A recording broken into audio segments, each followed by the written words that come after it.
Sementara itu, Gianyar mengoptimalkan vaksinasi COVID-19 menyasar para lansia melalui sistem Banjar.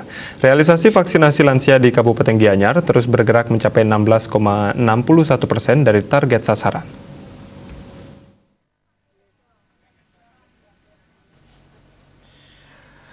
Kabid Pencegahan dan Pengendalian Penyakit Dinas Kesehatan Kabupaten Gianyar, Ana Agung Anom Sukemawo mengatakan, berdasarkan data terakhir, sasaran vaksinasi lansia di Gianyar mencapai 41.630 orang. Sementara jumlah lansia yang telah divaksinasi sebanyak 4.190 atau sekitar 10,06%.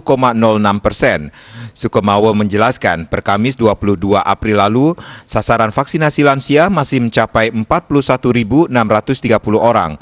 Sementara lansia yang telah divaksin sebanyak 6.914 orang.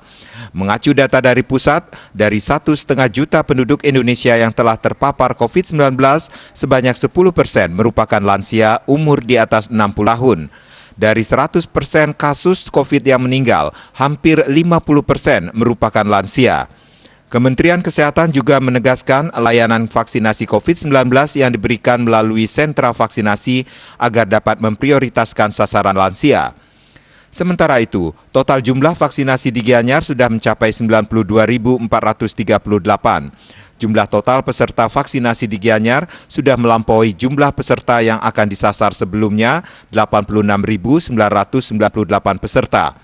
Ana Agung Anom Sukemawo menambahkan, Pemkab Gianyar sudah menyasar peserta vaksinasi lansia dalam program vaksinasi sistem Banjar.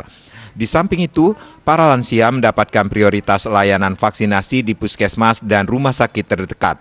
Saat ini, Gianyar memiliki 20 vaskes melayani vaksinasi, meliputi 13 puskesmas dan 7 rumah sakit. Wirnaya Bali Pos melaporkan.